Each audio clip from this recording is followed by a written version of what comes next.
Okay, thank you very much. Thank you very much, Didier and Louise, for inviting me, inviting a North American to your European Health Promotion Conference. Just a little announcement. Put it in your calendar, Montreal, May 15 to 19, 2022, the 24th EUPHA Global Health Promotion Conference, which will be promoting policy for health, well-being, and equity. So if you want to pursue this discussion, welcome to Montreal in 2.5 years, actually 30 months. So it's going to go very fast. So thank you very much for being here. Today I was asked to discuss, to talk about, what do you do that, by the way?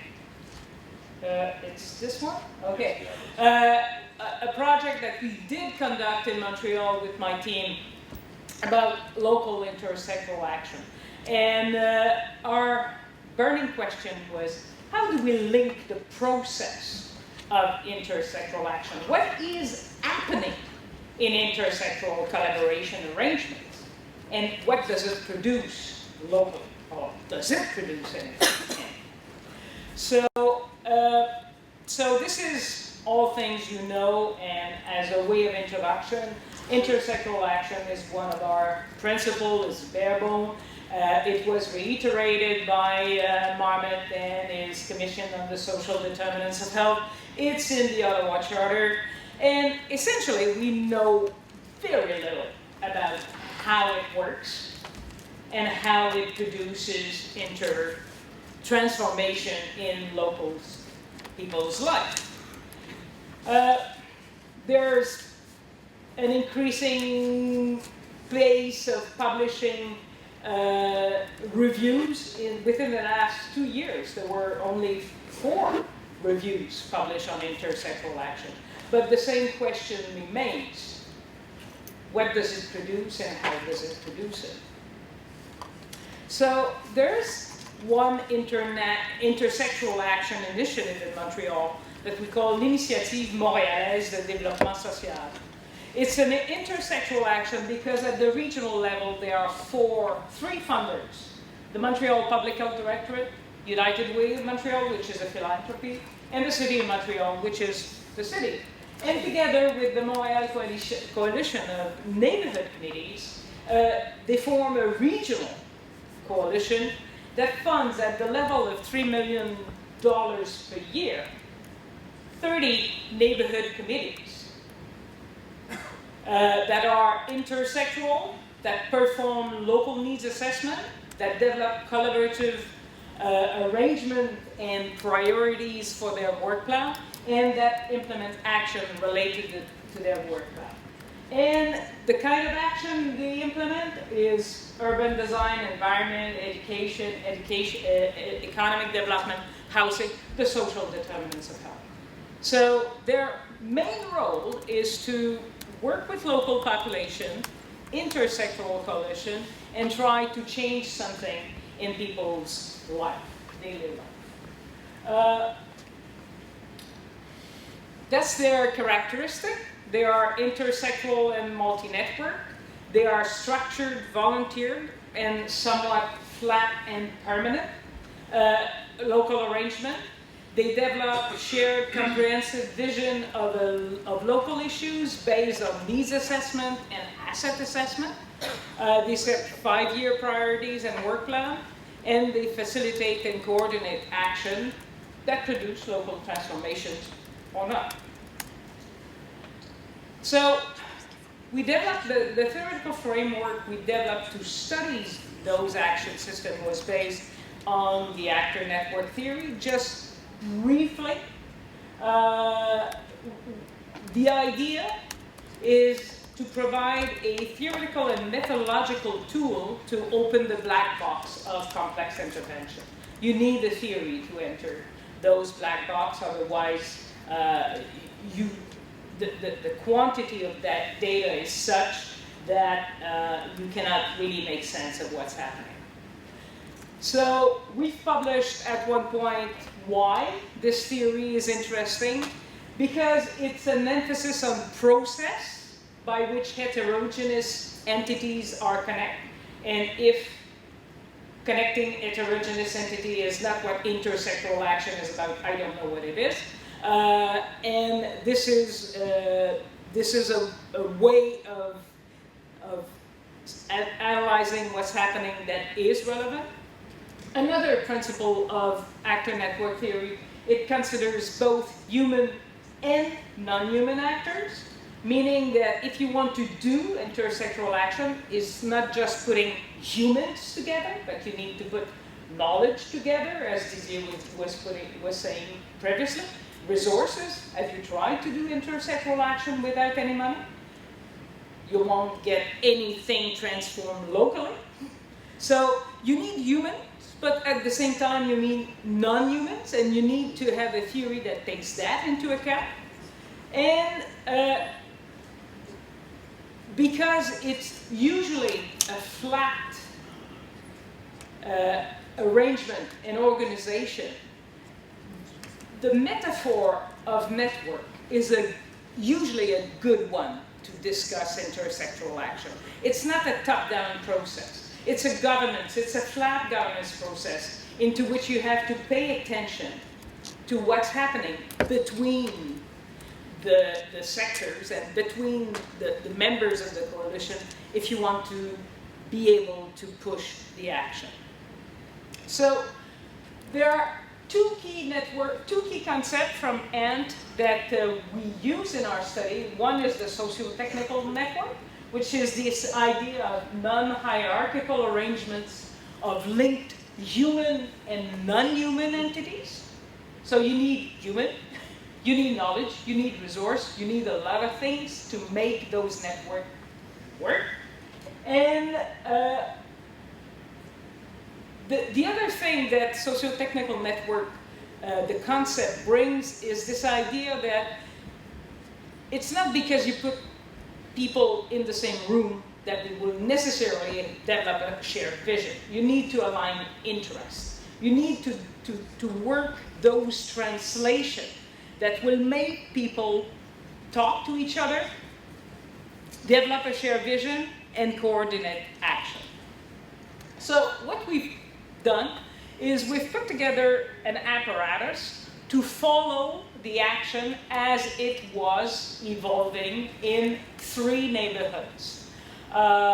So that's a multiple qualitative case studies, 4-year longitudinal collection of data and on a continuous form, on 6 cases nested in 3 neighborhoods. So we follow the action that were related to one of the objectives, to 2 objectives of the work plan in 3 local coalitions.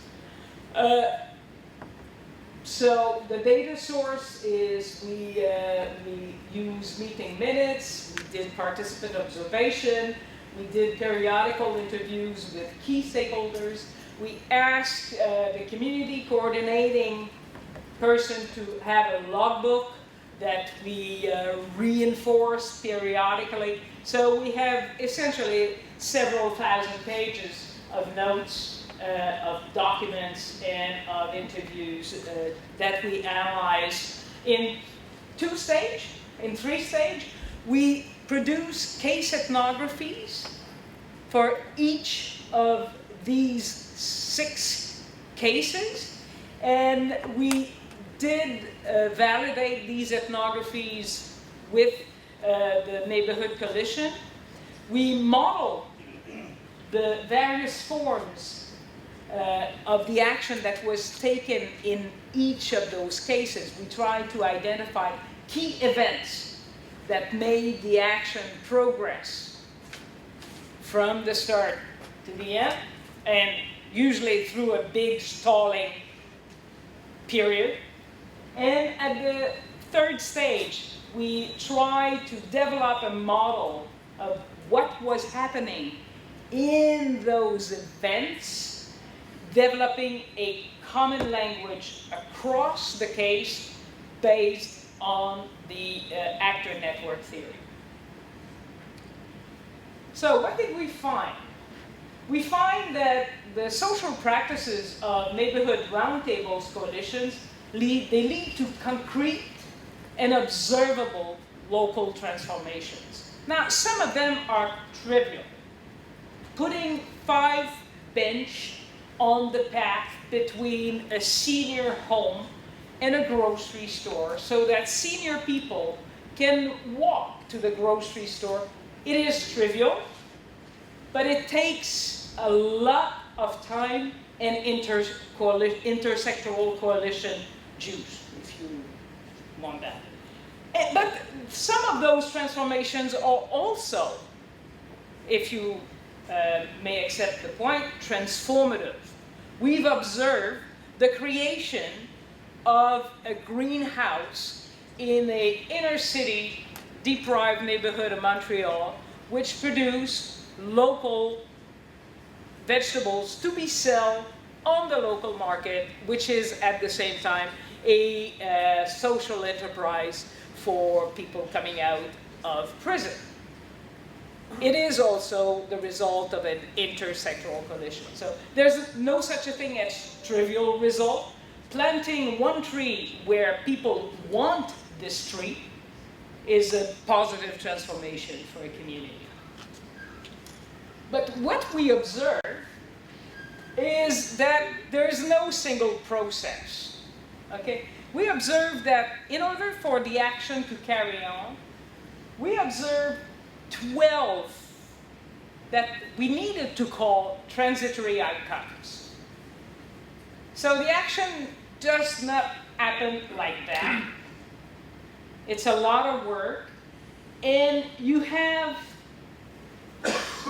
transition towards the outcome, and those transitions are not linear. So we observe 12 sorts of outcomes that we grouped into 3 buckets that we believe are the core of what's happening in an intersectoral coalition. They do things to mobilize relevant actors and resources. Usually a local intersectoral coalition needs to reach out, needs to grow its network to capture the resources and the right people to carry the action. What they do, which is interesting, is they work with intermediaries and spokespersons. They produce things that will speak for the project. They produce memo. They produce report. They produce local radio station programs in order to carry the message. The message is not just carried like that. So you need intermediaries to carry on the action. And of course, they create and support their local network. What in Mittermark model was taking care of the coalition. So, and these are quite akin as well to the Bergen model. So, network setup and governance, it refers to the formation and governance of networks and the resolution of controversies. And by the way, it's not because you work together that you're always in sync, and controversies are the bread and butter of those coalitions that you need to align in order to build the confidence. So confidence is not a prerequisite for coalition network. It's an end product, it's a result. It's something that is produced by the work. A second category then is self-representing and influencing others. So they produce a lot of actions, a lot of events to self-represent, to represent themselves and their ideas and their project, and trying with that to influence others, and they align and mobilize the necessary actors and resources. So under those 3 buckets, we did identify 12 transitory outcomes. How does it work? And let's Let's take an example that is a bit trivial, which is the installation of benches. And how did they proceed? Well, they first, in that neighborhood, they create a living condition committee. So the first thing they did is they create a network. And this network was allowed to capture some funding from the United Ways to create a neighborhood portrait. So they produce an intermediary. So this portrait was a representation of the neighborhood, and it's neat that they tried to activate those intermediaries through World Café with the population. So here's how we are, who we think we are based on this portrait. So in the World Café with the population, they did create movement around those intermediaries. Well, going back to improving them and going back again. So you can see it's not linear, so it goes back and forth. And in some case, it goes back and forth, back and forth, back and forth, and it's stalled. It seems to be stalled until something else happens. What happens? I don't know. I mean, we have not been to the point of being able to identify patterns of chains of transitory result. But in this case, it went back, and then they create a synthesis of the work of the World Café that they place. They were able to place like an investment. So they did invest, and they submit the synthesis to elect representatives, local elect representatives, which actually moved on that. Okay? And these elected representatives were sensitive to the elderly people perspective that was brought to them by the World Café based on the report that was produced at the beginning from the resource captured by the network to do their work, to conduct their work. And then they were able to commit, to have the commitment of local decision makers to essentially create 5 benches between senior home citizens' home, and a grocery store. This process took 2 years. So, what's our conclusion on that? First, about locals' intersectoral action. Well, it works. It produces action that can lead to concrete transformation in people's living condition. These transformations are usually more aligned to people's needs and aspirations than when it comes from a top-down single institution or the city, for example. So a tree which is planted exactly where people need it to be planted is usually more effective than a tree that is planted anywhere. Well, you will tell me it's a tree, but, well, from people's perspective, a tree is not a tree is not a tree.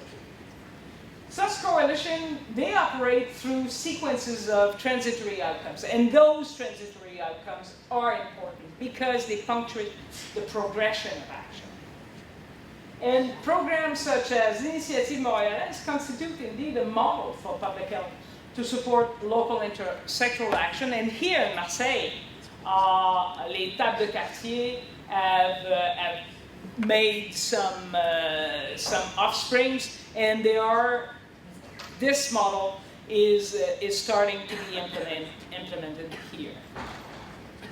Now, in terms of capturing the complexity in population health intervention, we believe that the only way is to follow the action. We need to have a longitudinal perspective. Now, in the project that we're conducting now, because the signal to noise ratio is very high when you do it prospectively. Hey, Michael? You capture a lot of noise. It's very, very non-cost efficient to conduct research prospectively in intersectoral action because it goes in all directions and you're always making decisions about what to follow. And some of the things that you follow may lead nowhere. So now we're trying to develop a retrospective longitudinal way of reconstructing those transitory outcomes. We need collaboration with those intersectoral coalitions to obtain valid data and to validate our conclusion. This is key. This has proved to be key for us. And we need to use a very robust theory of action. First off, it gives you the principles for generalization. It doesn't come up from the data. All those 12 transitory outcomes are totally in line with the actor network theory. I mean, the intermediary, spokesperson, placement, and all these terms are totally actor network theory. And as well, but this theory needs to be concretized in local terms. Now, what we've done, okay, we've created and we've launched a month ago what we call an outil d'appréciation des effets de l'intersectoriel local. Based on this work, we've created modules for people to appropriate this material. It's now in French on this site. We've just got money to translate that in English and to have it, and we're looking for a partner to work with all this material and translate it in English. And if you want, we've published on that as well, and the PowerPoint is going to be on the shares site, so you can use and go to this material. Thank you very much.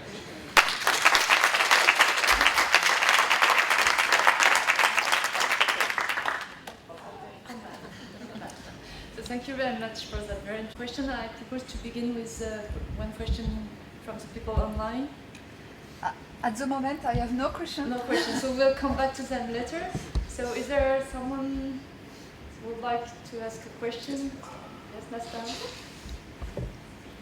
Hi, my name is Nasta. I'm from Jourdan, also from the UNESCO. I would like to know two aspects of your project. First of all, the previous experience of intersectoral action at local level, because I think it has experience influence the future action of people, whether at that level people had positive experience of working together. You might have helped to have higher motivation. And the second, I would like to know about the budget, especially considering translating or learning from this experience in other sections, how much resources were available to start this intersectoral. Okay, to your first question, I mean, I have to go through the literature. I mean, we don't have data for that. The only data that we have for that is the neighborhood coalition we observed that was the youngest, okay, had a very less developed network, okay, and their capacity to mobilize this network was way less efficient than in more established coalitions. So that's my empirical question. My empirical answer to your question is probably, but probably it is based more on the existing network and the existing outreach of a coalition. And to answer your other question, okay, the level of funding is about 70,000 euros per coalition per annum. That is essentially the salary of a community organizer who carries, or who is the, I would say, the center point of the work. But this is insufficient to produce transformation, so they have to lever other resources. And that's this whole idea of aligning interests of various actors in order to lever resources to produce transformation. Transformations are not produced by goodwill. Transformations are produced using resources and mobilizing towards an aim. So this usually, but this remains to be seen, these local coalitions have enough to operate, but not enough to be effective. And when we try to evaluate them by their effectiveness, without taking into account that they have to leverage resources, we usually bias our judgment against them. Yeah, this is more a comment and remarks than a question for you. With first of all, thanks for your talk, which is great. I really think that this work is seminal. I don't think we have all the work like this, which is a longitudinal approach based on a very strong theory. And I really think that it makes it very strong, because this is based on empirical data. This is not the theory of intersectorality. People does that for true in the field.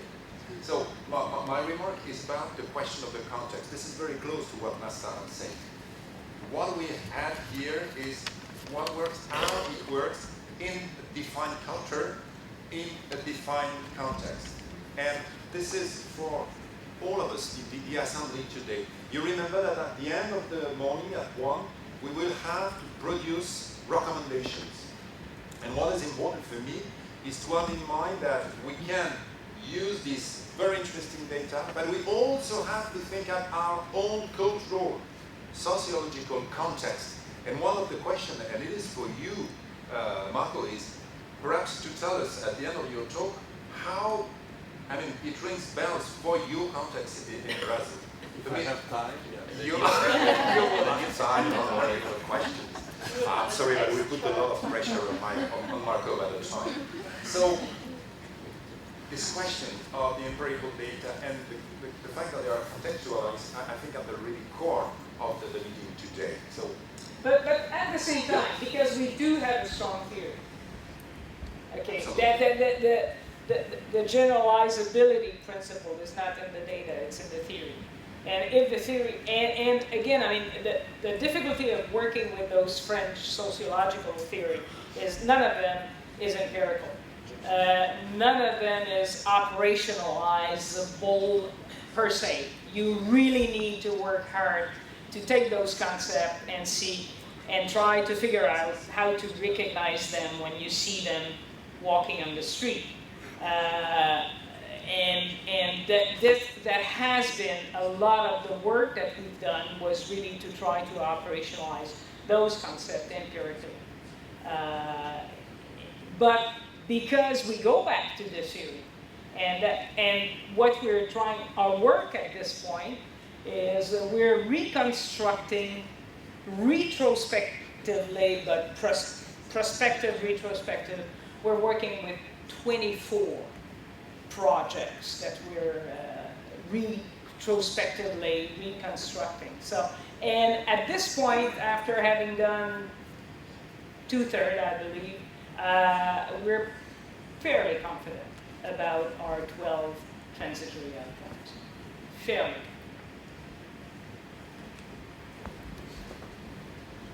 And by the way, we're open for international comparison.